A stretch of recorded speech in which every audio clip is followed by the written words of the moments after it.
नमस्कार विद्यार्थी मित्रांनो. द हिंदू न्यूजपेपरच्या एडिटोरियल अनालिसिस मध्ये मी अभिषेक गायके आपला हार्दिक स्वागत करतो. अनालिसिस सुरू करायच्या आधी कालच्या रीडिंग कॉम्प्रिहेन्शन क्विज कॉन्टेस्टचं विनरचं नाव मला घोषित करायचं आहे. विनर आहे सुरेखा काशील. कॉंग्रॅच्युलेशन सुरेखा. आजच्या एडिटोरियलचं टायटल आहे take over fears. Take over या शब्दाचा अर्थ आहे एक अशी सिच्युएशन जेव्हा एक कंपनी दुसऱ्या कंपनीला विकत घेते, दुसऱ्या कंपनीला आपल्या ताब्यात घेते, त्या कंपनीला कंट्रोल करते, त्याला टेक ओव्हर म्हणतात. टेक ओव्हर फिअर्स म्हणजे टेक ओव्हरची भीती. हा शब्द बघा थोडा वेगळा आहे. ओव्हरटेक असं जर केलं म्हणजे टेक या वर्बच्या आधी ओव्हर हे प्रेपोजिशन घेतलं तर ओव्हरटेक असा एक नवीन शब्द तयार होतो ज्याचा अर्थ कुणाला तरी मागे टाकून स्वतः पुढे जाणे. तर ओव्हरटेकचा अर्थ पूर्णपणे वेगळा आहे, टेक ओव्हरचा अर्थ वेगळा आहे. टेक ओव्हर फिअर्स त्याचं एक्सप्लेनेशन पुढे दिलेलं आहे. A nuanced approach on Chinese investments using automatic route may have been better. तर न्यूआन्स्ड चा इकडे अर्थ होतो एक स्लाइटली वेगळा असा, नेहमीपेक्षा थोडा वेगळा.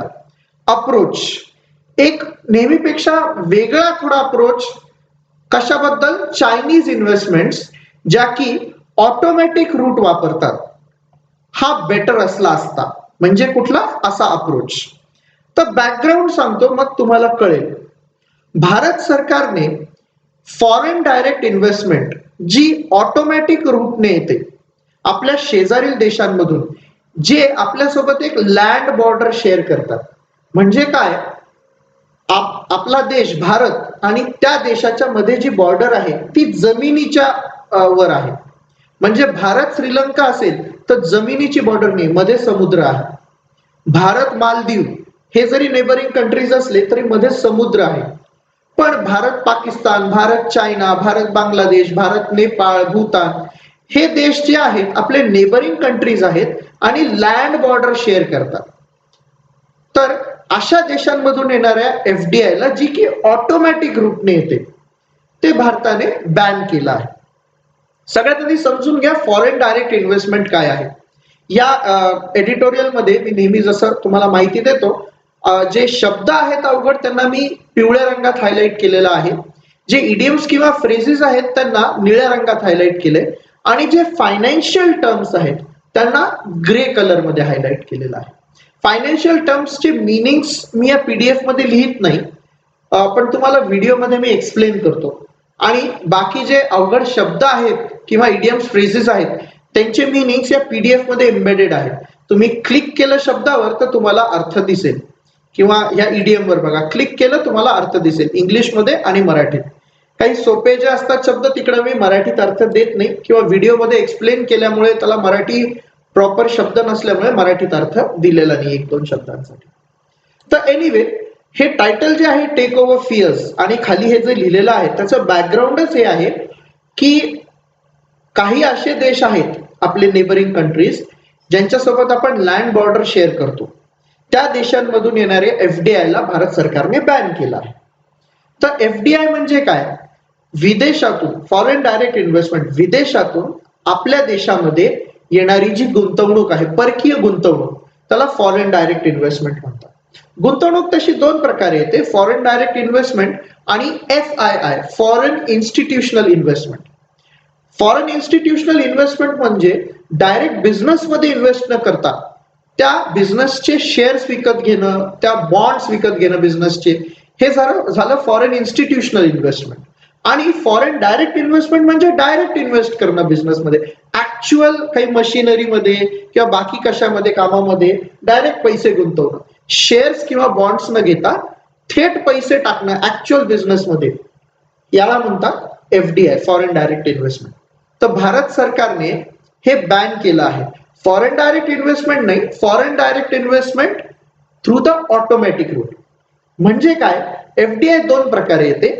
एक आहे ऑटोमॅटिक रूट, म्हणजे एखाद्या परदेशातल्या कंपनीने भारतीय कंपनीला काहीतरी त्यांच्यामध्ये अग्रीमेंट झाला आणि काही पैसे दिले आणि काही हिस्सेदारी घेतली त्या कंपनीची, तर हे झालं ऑटोमॅटिक रूटने, इथे सरकारचं काही इन्व्हॉल्वमेंट नसतं. आणि दुसरं असतं अप्रुव्हल रूट, म्हणजे दोन्ही कंपन्यांमध्ये, भारतीय कंपनी आणि विदेशी कंपनीमध्ये जरी अग्रीमेंट झालं तरी ते अप्रूव्ह करण्यासाठी, सरकारची परवानगी घेण्यासाठी अर्ज करावा लागतो आणि सरकारने परवानगी दिल्यानंतरच ती इन्व्हेस्टमेंट करता येते. याला एफडीआय थ्रू अप्रुव्हल रूट म्हणतात. तर जे ऑटोमॅटिक रूटने एफडीआय आहे अशा देशांमधून येणार, कोणत्या देशांमधून, जे आपले शेजारी देश आहे ज्यांची लँड बॉर्डर आहे भारतासोबत, त्या एफडीआय ला भारत सरकारने बॅन केलंय. म्हणजे आता अशा इन्व्हेस्टमेंट्सला अप्रुव्हल कंपल्सरी लागेल सरकारचं. इन्व्हेस्टमेंट नाही होणार असं नाही, पण सरकारचा अप्रुव्हल लागेल, ऑटोमॅटिक रूटने नाही होणार ती एफडीआय. तर हे बॅकग्राऊंड आहे एडिटोरियलचं. आणि टेक ओव्हर फिअर्स टायटल दिल्यानंतर लेखक म्हणतोय अ न्यूआन्स्ड अप्रोच, एक स्लाइटली वेगळा अप्रोच किंवा भूमिका असली पाहिजे होती on Chinese investments using automatic route may have been better. म्हणजे ही भूमिका थोडी वेगळी केली असती तर बेटर राहिलं असतं ह्या Chinese investments regarding. The government's decision to ban foreign direct investments through the automatic route from neighboring countries that share a land border with India, म्हणजे सरकारचं जे डिसिजन आहे बॅन करायचं, has raised eyebrows. Raised eyebrows म्हणजे आश्चर्य वाटणे किंवा नापसंती होणे थोडीफार. तर रेज्ड आयब्रॉज म्हणजे आश्चर्य किंवा नापसंतीस कारणीभूत ठरणे. म्हणजे काही लोकांना आश्चर्य वाटले, देशांना म्हणा, सरकारांना, किंवा थोडीफार नापसंती झाली आहे या डिसिजन बद्दल. दिस इज मेनली बिकॉज, हे मेनली कशामुळे आहे, द मूव्ह म्हणजे हे जे पाऊल उचललं आहे सरकारने, is seen as aimed at Chinese investors who could exploit chip व्हॅल्युएशन्स. बघा हे लांबलचक वाक्य मी टप्प्याटप्प्याने सांगतो. हे म्हणजे थोडं आश्चर्य का वाटलंय, थोडी नाराजी नापसंती का झाली, कारण की हे जे सरकारचं पाऊल आहे असं पाहिलं जात आहे, असं वाटतंय की एम्ड ॲट म्हणजे कुणाला टार्गेट केलंय ह्या निर्णयातून बॅन करण्याच्या, चायनीज इन्व्हेस्टर्सला, जे की एक्सप्लॉइट करतील. एक्सप्लॉइट म्हणजे शोषण करणे सुद्धा, आणि एक्सप्लॉइट म्हणजे गैरफायदा घेणे सुद्धा. इकडे गैरफायदा घेणे असा अर्थ. एक्सप्लॉइट म्हणजे एखाद्या गोष्टीचा पूर्ण वापर करणे असाही अर्थ होतो. पण मी दरवेळेस सांगतो की वाक्यानुसार आपल्याला कोणता अर्थ आहे ओळखता आलं पाहिजे. इथे एक्सप्लॉइटचा अर्थ गैरफायदा घेणे असा आहे. तर सरकारने हे जे पाऊल उचललं आहे असं वाटतंय की हे चायनीज इन्व्हेस्टर्सला टार्गेट केले जाते, जे की चीप व्हॅल्युएशन्सचा गैरफायदा घेतील. Cheap valuations in the depressed economic conditions. Depressed व्यक्ती असेल तर दुःखी आहे, निराश आहे. डिप्रेस्ड इकॉनॉमिक कंडिशन्स आहे म्हणजे मंद इकॉनॉमिक कंडिशन्स, संथ झालेला आहे, थंड आहे मार्केट. तर इथे डिप्रेस म्हणजे दुःखी किंवा निराश नाही, तर slow weak economic conditions. Post lockdown, पोस्टचा अर्थ इकडं आफ्टर, नंतर. तर लॉकडाऊनच्या नंतर जे डिप्रेस्ड इकॉनॉमिक कंडिशन्स आहे त्यामध्ये चीप व्हॅल्युएशन्स आहेत. व्हॅल्युएशन म्हणजे कंपनीची व्हॅल्यू. जर शेअर मार्केटमध्ये लिस्टेड असेल कंपनी तर मार्केट कॅपिटलायझेशन एम कॅप, त्या कंपनीच्या सगळ्या शेअर्सची एकूण व्हॅल्यू जी असते ते कंपनीचं व्हॅल्युएशन असतं. ते चीप आहे, कमी झालंय, स्वस्त झालंय. का? कारण की मार्केटमध्ये मंदी आलेली आहे लॉकडाऊनच्या नंतर. तर ह्याचा चायनीज इन्व्हेस्टर्स गैरफायदा घेतील. कशा प्रकारे? To pick up equity interest in select companies.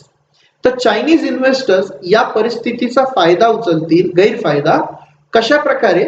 Pickup म्हणजे घेतील equity interest in select companies. ठराविक कंपन्यांमध्ये चायनीज इन्व्हेस्टर्स इक्विटी इंटरेस्ट म्हणजेच त्यांचे शेअर्स विकत घेतील. शेअर्स घेतले, इक्विटी इंटरेस्ट जर घेतला, पिकअप केला म्हणजेच विकत घेतला, तर एका प्रकारे त्या कंपनीची तेवढ्या पार्ट्समध्ये मालकीच घेतलेली आहे. शेअर्सला मराठीमध्ये समभाग म्हणतात.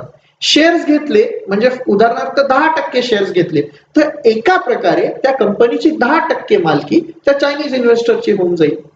तर अशा परिस्थितीमध्ये कंपन्यांची व्हॅल्यू जेव्हा कमी झालेली आहे तर चायनीज इन्व्हेस्टरला हे स्वस्तात मिळेल ती कंपनी, तर ते त्याचा गैरफायदा घेतील.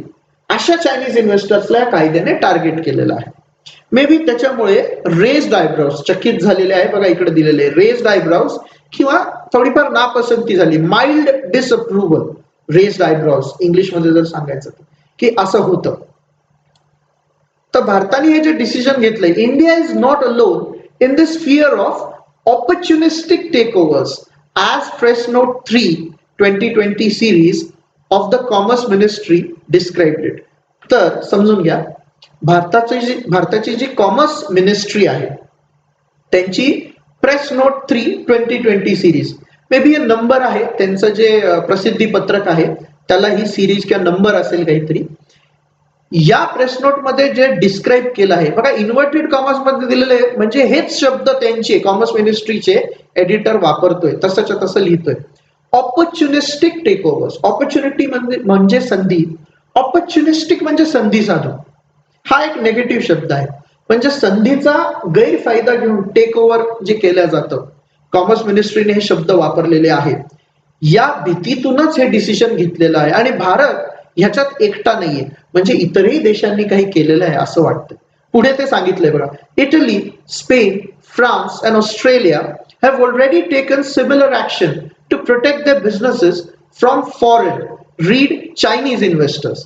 तर या देशांनी आधीच अशी काही ऍक्शन घेतली आहे त्यांच्या आपापल्या देशांमधले बिझनेस प्रोटेक्ट करायला फ्रॉम फॉरेन इन्व्हेस्टर्स, कंसात रीड चायनीज असं दिलंय. याचा अर्थ काय बघा, हे रीड असं आणि पुढे चायनीज लिहिलंय, याचा अर्थ काय असतो की आधी जी गोष्ट इनडायरेक्टली सांगितली आहे त्याचं स्पष्टीकरण देतोय. मराठीत सांगायचं तर म्हणजेच फॉरेन इन्व्हेस्टर्स पासून, म्हणजेच चायनीज इन्व्हेस्टर्स पासून प्रोटेक्ट करण्यासाठी. कोणते चायनीज इन्व्हेस्टर्स? फिशिंग फॉर, इकडे फिशिंग फॉर म्हणजे searching for, distressed entities, entities म्हणजे इकडे उद्योगधंदे, कंपन्या. डिस्ट्रेस म्हणजे ज्यांना पैशाची फार अडचण आहे, पैसे कमी आहेत, पैसे नाही आहेत आणि त्यामुळे त्या अडचणीत आलेले आहेत, असे जे बिझनेसेस आहेत त्यांचा शोध घेत आहेत Chinese investors. Fishing for distressed entities in need of cash in the post covid scenario. Scenario म्हणजे सिच्युएशन, परिस्थिती. तर कोविड-19च्या नंतरची पोस्ट सिच्युएशन जी आहे, ज्या वेळेस बिझनेसेसला खूप कॅशची गरज आहे, असे काही एंटिटीज, बिझनेसेस आहेत ज्यांना कॅशची गरज आहे, जे डिस्ट्रेस्ड आहे, जे अडचणीत आलेले आहे पैशांअभावी, अशा बिझनेसेसला शोधत आहेत चायनीज इन्व्हेस्टर्स.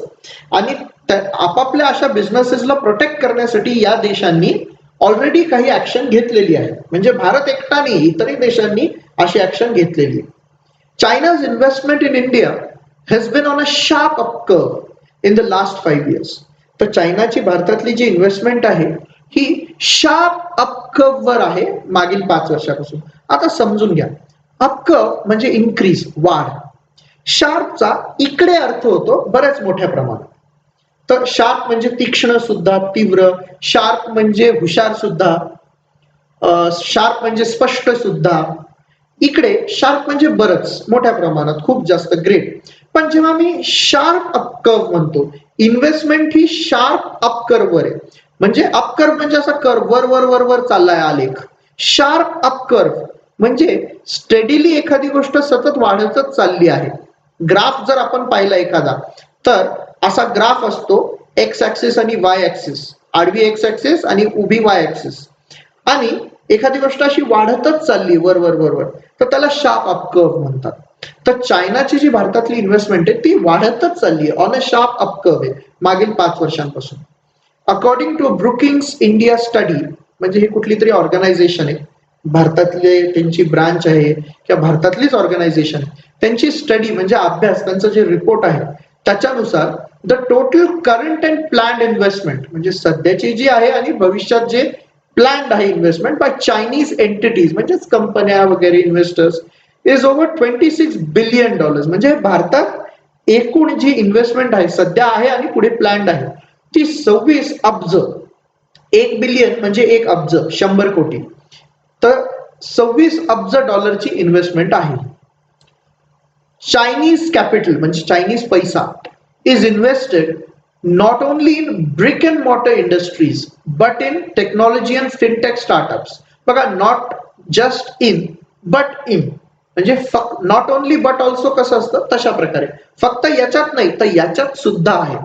तर चायनाचा पैसा हा ब्रिक अँड मॉर्टर म्हणजे पारंपरिक, ट्रेडिशनल ज्या दुकाना किंवा बिल्डिंग्स मध्ये ज्यांचे ऑफिसेस असतात, म्हणजे सगळं ऑनलाईन नाही करत, ते फिजिकल प्रेझेन्स असतो, अशा इंडस्ट्रीजला कंपन्यांना ब्रिक अँड मॉर्टर इंडस्ट्रीज म्हणतात. तर ह्याच्यात तर पैसा आहेच चायनीज, पण टेक्नॉलॉजी आणि फिनटेक, फिनटेक म्हणजे फायनान्शियल टेक्नॉलॉजीचे स्टार्टअप्स, म्हणजे नव्या ज्या कंपन्या आहेत, नवीन नवीन ज्या कंपन्या असतात त्यांना स्टार्टअप्स म्हणतात, ज्या छोट्या असतात युजली. तर चायनीज कॅपिटल, चायनीज पैसा अशा इंडस्ट्रीजमध्ये, ट्रेडिशनल इंडस्ट्रीजमध्ये तर आहेच, पण टेक्नॉलॉजी आणि फिनटेक स्टार्टअप्स मध्ये, जिथे अलिबाबा अँड टेन्सेंट ह्या दोन मोठ्या चायनीज कंपन्या आहेत. टेन्सेंट जगातली सगळ्यात मोठी गेमिंग कंपनी आणि अलिबाबा सगळ्यात मोठं ई कॉमर्स पोर्टल चालवतं. तर ह्या कंपन्यांनी फंड केला आहे, have funded a host of, म्हणजेच अनेक, ही म्हणायची पद्धत आहे.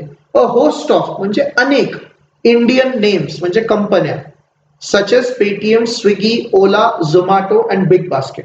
या भारतीय कंपन्या आहेत, स्टार्टअप्स आहेत, ज्याच्यात अलिबाबा आणि टेन्सेंट या चायनीज कंपन्यांनी इन्व्हेस्ट केले, म्हणजे चायनीज पैसा ह्या भारतीय कंपन्यांमध्ये इन्व्हेस्टेड आहे. ते उदाहरण म्हणून दिलेलं आहे ते लेखकाने, की एवढ्या, हे जे फेमस नाव आहे ते तुम्हाला माहिती असतील, ह्याच्यात चायनीज अलिबाबा टेन्सेंट यांनी पैसे टाकलेले आहेत. It is quite possible that a move to curb or control, curb म्हणजे कमी करणे, लिमिट करणे किंवा कंट्रोल करणे, तर शक्यता आहे की असं एखादं मूव्ह, पाऊल जे उचललं आहे चायनीज इन्व्हेस्टमेंट भारतीय कंपन्यांमध्ये जी आहे त्याला कर्ब किंवा कंट्रोल करायचं, was always on the cards. एखादी गोष्ट पॉसिबल असेल, लाईकली असेल, शक्यता असेल त्याची, आधीपासूनच डोक्यात आहे ते, तर was always on the cards, आधीपासूनच हे नियोजन होतं की काहीतरी कमी करायची इन्व्हेस्टमेंट चायनीज, लिमिट करायची आहे चायनीज इन्व्हेस्टमेंट जी आहे भारतीय कंपन्यांमध्ये, हे आधीपासून होतच प्लॅनिंग किंवा शक्यता. अँड दॅट कोविड-19 was a good excuse to pull the trigger, आणि कोविड-19 एक चांगला बहाणा होता to pull the trigger. Pull the trigger म्हणजे एखादा फायनल डिसिजन घेणे, कृती करणे, काहीतरी निर्णय घेऊन. तर काहीतरी लिमिट करण्यासाठी बहाणा पाहिजे होता, की चायनीज जी इन्व्हेस्टमेंट आहे भारतीय कंपन्यांमध्ये ती कर्ब किंवा कंट्रोल करायची आधीपासून होतच नियोजन, एक बहाणा मिळून गेला कोविड-19च्या रूपात हे डिसिजन घेण्यासाठी, pull the trigger. There has always been unease, unease म्हणजे काळजी, अस्वस्थता, ओव्हर द फॅक्ट दॅट, ह्या गोष्टीबद्दल, कोणत्या गोष्टीबद्दल, की there is a thin line that divides the state sector from private enterprise in China, की चायनामध्ये प्रायव्हेट कंपन्या आणि स्टेट सेक्टर म्हणजे सरकारी कंपन्या किंवा सरकार यांच्यामध्ये थिन लाईन आहे, म्हणजे खूप कमी अंतर फरक आहे, म्हणजेच ते जवळपास सारखेच आहे. चायनामध्ये प्रायव्हेट कंपन्या आणि सरकारी कंपन्या किंवा सरकार, म्हणजेच सरकार कमी अधिक प्रमाणात कंट्रोल करते प्रायव्हेट कंपन्यांना. तर ह्या गोष्टीबद्दल अनईज होतीच, अस्वस्थता होतीच, काळजी होतीच. अँड सेव्हरल कंपनीज देअर, आणि आणखी एक गोष्ट सांगितली की तिकडे म्हणजे चायनामधल्या बऱ्याचशा कंपन्या trace linkages back to the security apparatus of that country. Linkages म्हणजे कनेक्शन, रिलेशन. तर तिथे चायनामध्ये बऱ्याचशा कंपन्यांचे संबंध ट्रेस बॅक, मागे जातात, म्हणजेच आहेत कुणाशी, त्या देशाच्या म्हणजे चायनाच्या सिक्युरिटी apparatus, apparatus म्हणजे ऑर्गनायझेशन, सिस्टम, तर सिक्युरिटी apparatus म्हणजे चायनामधलं जे सिक्युरिटीशी संबंधित संस्था, संघटना आहेत, म्हणजे त्यांची आर्मी म्हणा, गुप्तहेर संघटना, जे काय असेल, तर हे सिक्युरिटी apparatus आहे चायनाचं, त्यांच्याशी अनेक कंपन्यांचा संबंध आहे कुठेतरी. आणि चायनामध्ये प्रायव्हेट कंपन्या ह्या स्टेट सेक्टरशी रिलेटेड असतात किंवा त्यांच्यात खूप कमी अंतर आहे. ह्या गोष्टींबद्दल आधीपासूनच, देअर हॅज ऑलवेज बीन, आधीपासूनच अनईज, काळजी होतीच. म्हणजे बघा, पहिल्या पॅरेग्राफ मध्ये या एडिटोरियलच्या, सरकारने जे बॅन करायचं डिसिजन घेतलं आहे ते युनिक नाहीये, इतर देशांनी तसं घेतलेलं आहे डिसिजन, आणि त्या डिसिजन मागे काय लॉजिक असेल ह्याचा लेखकाने विचार केला आहे, काही शक्यता सांगितलेल्या आहेत. आता दुसऱ्या पॅरेग्राफ मध्ये काय वेगळं करता आलं असतं, जो न्यूआन्स्ड अप्रोच म्हणजे हटके थोडं काय स्लाइटली वेगळं करता आलं असतं त्याच्याबद्दल डिस्कशन आहे. सो म्हणून while the decision to introduce, बघा इकडे वाईल हे कॉन्ट्रास्ट साठी वापरलंय बरं का, तर दोन गोष्टींची तुलना करायला, की हे असं आहे ते तसं आहे, दोघांमध्ये अंतर आहे. So while the decision to introduce, introduce म्हणजे इकडे वेगळा अर्थ आहे. इंट्रोड्यूस म्हणजे समावेश करणे, ऍड करणे, इन्सर्ट करणे, a layer of government approval is probably valid in the current circumstances. म्हणून हे डिसिजन की सरकारच्या अप्रुव्हलचं लेअर म्हणजे एक फळी आणखी एक एक्स्ट्रा काहीतरी गोष्ट ऍड करणं, म्हणजे समजून घ्या ब्लॉक नाही केलाय एफडीआय, पण ऑटोमॅटिक रूटने एफडीआय ब्लॉक केलाय. फक्त एफडीआय ऑटोमॅटिक रूटने एफडीआय ब्लॉक केलाय. अप्रुव्हल रूटने म्हणजे सरकारच्या परवानगीने एफडीआय होऊ शकतो. तर ही एक नवीन गोष्ट ऍड झाली एफडीआय करताना. हे जे डिसिजन आहे हे बरोबर असेल, पण वाईल आलंय म्हणजे contrast. The government could have adopted a more nuanced approach. सरकार एक अडॉप्ट म्हणजे इकडे वापरणे, एक स्लाइटली वेगळा अप्रोच वापरू शकली असती. कुड हॅव म्हणजे केलेलं नाहीये, असं करता आलं असतं. Greenfield investments should have been kept out of the purview as they do not pose a threat of takeover of existing business. समजून घ्या, ग्रीनफील्ड इन्व्हेस्टमेंट म्हणजे काय? एखादी विदेशातली कंपनी किंवा विदेशातली इन्व्हेस्टर्स जर भारतामध्ये अगदी झिरो पासून काही गोष्ट सेटअप करतील, ऑफिस घेतील, मॅन्युफॅक्चरिंग प्लांट सेटअप करतील, पूर्ण नव्याने, कुठला टेक ओव्हर नाही करायचं, नव्याने सगळं सुरू करायचं, सेटअप करायचं, उभं करायचं, ह्याला ग्रीनफील्ड इन्व्हेस्टमेंट म्हणतात. तर ह्या जो सरकारने जो रूल बॅन करायचं डिसिजन घेतलंय त्याच्या परव्ह्यू मधून, स्कोप मधून ग्रीनफील्ड इन्व्हेस्टमेंट्सला बाहेर ठेवलं पाहिजे होतं, म्हणजे ग्रीनफील्ड इन्व्हेस्टमेंट करू दिले पाहिजे होते. ऍज कारण की they do not pose a threat of take over of existing business. कारण की दे म्हणजे greenfield investment do not pose a threat. Pose a threat म्हणजे अडचण पैदा करणे, प्रॉब्लेम, काही डिफिकल्टी. तर they do not, greenfield investments कुठली अडचण पैदा करत नाही, कुठली अडचण of take over of existing businesses. म्हणजे एक्झिस्टिंग बिझनेस टेक ओव्हर करायची अडचण ग्रीनफील्ड इन्व्हेस्टमेंट्स मध्ये येत नाही. का? कारण की ग्रीनफील्ड इन्व्हेस्टमेंटचा अर्थच आहे की नव्याने सगळी इन्व्हेस्टमेंट होते झिरो पासून. टू द कॉन्ट्ररी, या उलट बघा, हे कधी लिहितो आपण, आधी जे सांगितलंय ते त्याच्यापेक्षा काहीतरी वेगळं मी एक ट्रॅक चेंज करतोय, म्हणजे त्या विषयाशीच बोलेल, उलट सांगेल काहीतरी, किंवा स्लाइटली ट्रॅक चेंज करेल. तर इथं ऍक्च्युली या उलट असा अर्थाने केलेला आहे की ते कुठला टेक ओव्हर करत नाही बिझनेसचा, या उलट दे क्रिएट, दे म्हणजे काय, greenfield investments, they create new capacities and businesses in the country. म्हणजे या लाईनीमध्ये ग्रीनफील्ड इन्व्हेस्टमेंट्स कसे चांगले आहेत आणि त्यांना ह्या कायद्याच्या बाहेर ठेवल्या गेलं पाहिजे होतं एफडीआय बँकच्या, असं लेखक म्हणतोय. का? कारण की ग्रीनफील्ड इन्व्हेस्टमेंट्स कुठला एक्झिस्टिंग बिझनेस टेक ओव्हर करत नाही, या उलट ते काही नवीन कॅपॅसिटीज आणि बिझनेसेस क्रिएट करतात देशात. अ डिस्टिंक्शन म्हणजे फरक, अंतर, should also have been made based on the class of investors. म्हणजे इन्व्हेस्टर्स मध्ये इकडे क्लास म्हणजे वर्ग, वर्गीकरण, डिफरेन्शिएशन केलं पाहिजे होतं. वेगळ्या टाईपचे काही इन्व्हेस्टर्स आहेत, त्यांचं डिफरेन्शिएशन असलं पाहिजे, डिस्टिंक्शन. कोणते? हे व्हेंचर कॅपिटल फंड्स. म्हणजे ह्या कंपन्या असतात, इन्व्हेस्टर्स असे असतात हे की ज्यांना who may not necessarily be interested, necessarily म्हणजे असतीलच असं नाही, की जे who may not necessarily be interested in taking over and running a business. हे खरं आहे, व्हेंचर कॅपिटल फंड्स हे पैसे गुंतवतात आणि प्रॉफिट काढायचा प्रयत्न करतात. त्यांना ऍक्च्युली बिझनेस टेक ओव्हर करून चालवण्यात इंटरेस्ट नसतो सहसा. तर अशा इन्व्हेस्टर्सचं एक सेपरेशन असलं पाहिजे होतं की यांना अलाउ केलं पाहिजे होतं, असं लेखकाला सुचवायचं आहे. म्हणजे बघा, पहिल्या पॅराग्राफमध्ये डिसिजन कसं योग्य आहे हे एडिटर सांगतो, पण ते डिसिजन घेताना काही गोष्टींचा विचार केला गेला पाहिजे होता, हे सेकंड पॅरेग्राफ मध्ये सांगितलं आहे. कोणत्या गोष्टींचा विचार केला गेला पाहिजे होता, ज्या झाल्या नाही गोष्टी किंवा त्यांचा विचार केला नाही पण केला गेला पाहिजे होता, हे लॉजिक सोबत लेखक समजावून सांगतो. तर व्हेंचर कॅपिटल फंड्स बद्दलही काहीतरी विचार केला पाहिजे होता. While the FDI route has been plugged, एफडीआयचा रूट प्लग केला आहे, बंद केला आहे, थांबवला आहे. इट इज नॉट क्लिअर, अजून एक गोष्ट क्लिअर नाहीये, what happens to investments that come through the market route. पण मग मार्केट मधून येणाऱ्या इन्व्हेस्टमेंट्सचं काय होईल हे क्लिअर नाही.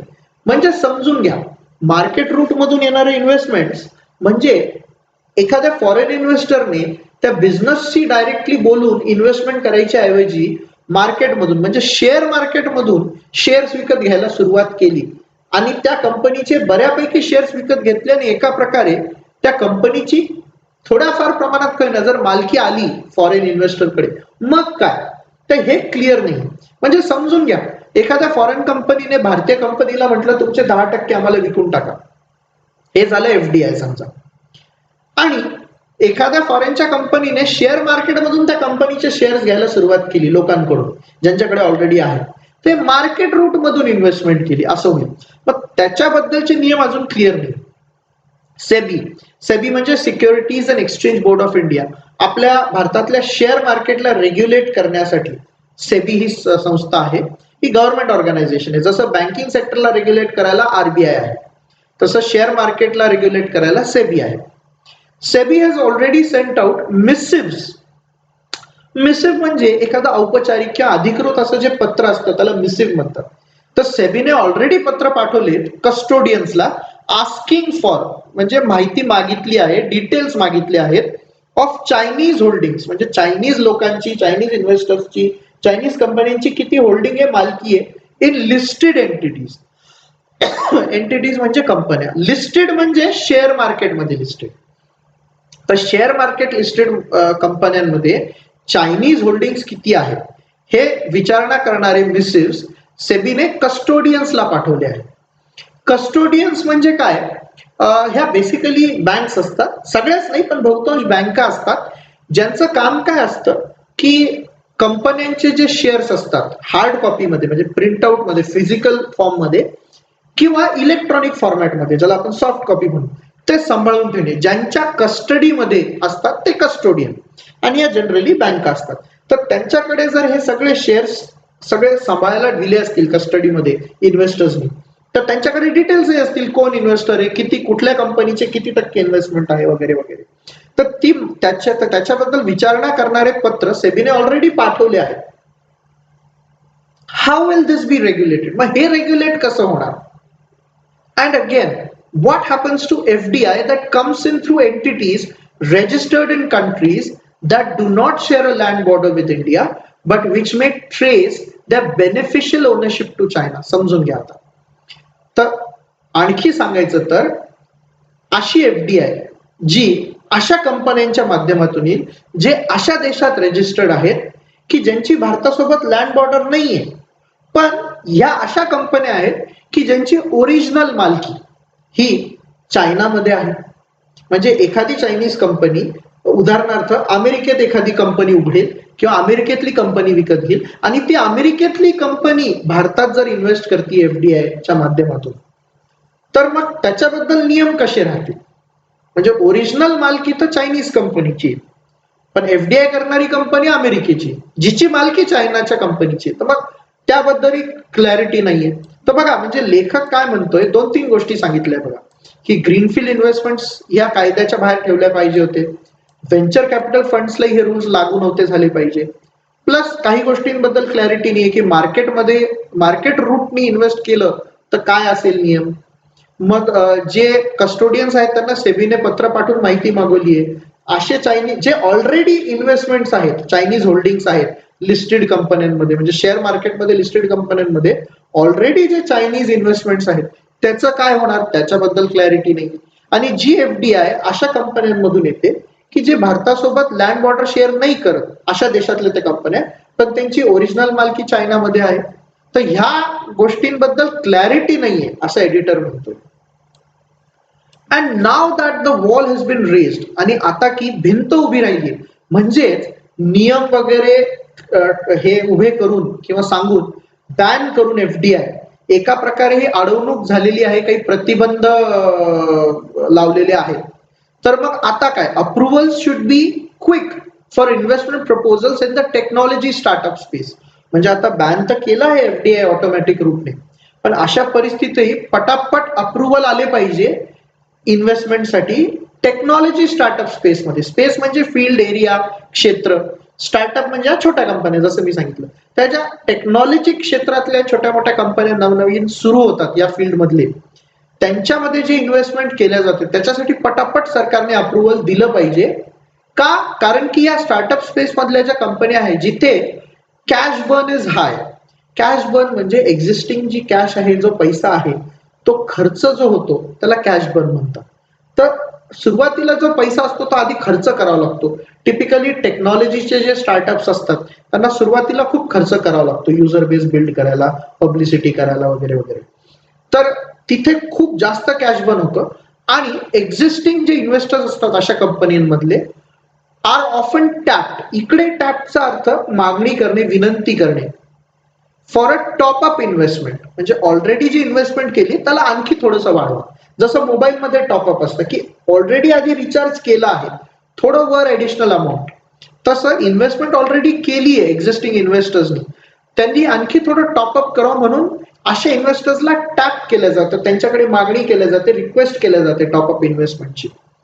कारण की टेक्नॉलॉजी स्टार्टअप्स मध्ये कॅश बर्न होतं फार. तर अशा वेळेस जे इन्व्हेस्टमेंट प्रपोजल्स येतील या कंपन्यांमध्ये त्याला पटकन अप्रुव्हल मिळालं पाहिजे. तर आय होप तुम्हाला हा पॅसेज किंवा एडिटोरियल कळाला असेल. एडिटोरियलमध्ये सरकारच्या डिसिजनला योग्य म्हटलेलं आहे पहिल्या पॅरेग्राफमध्ये, त्याच्या मागचं काही रिझन लॉजिकही सांगितलेलं आहे.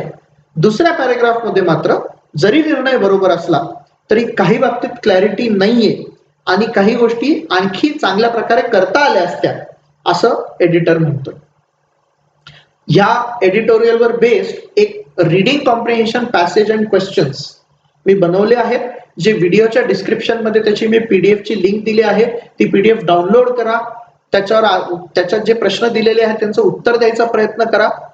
आपली कॉन्टेस्ट सुरूच आहे रीडिंग कॉम्प्रिहेन्शनची. जर तुम्ही सगळ्या प्रश्नांची योग्य उत्तरं दिली तर तुम्हाला 100 रुपीज प्राइस, कॅश प्राइज मी देईल. युपीआयच्या थ्रू तुमच्या अकाउंटला मी ट्रान्सफर करेल. जो विद्यार्थी सगळे उत्तर बरोबर देईल आणि पहिला विद्यार्थी असेल हे सगळे उत्तर बरोबर देणारा, त्याला हे बक्षीस मिळेल. तर नक्की हे रीडिंग कॉम्प्रिहेन्शनचा पॅसेज तुम्ही पीडीएफ डाउनलोड करून सॉल्व्ह करायचा प्रयत्न करा. आणि ही पीडीएफ सुद्धा डाउनलोड करायची असेल तर खाली मी लिंक दिलेली आहे. इथेच थांबूयात मित्रांनो. Thank you very much. जय हिंद, जय महाराष्ट्र.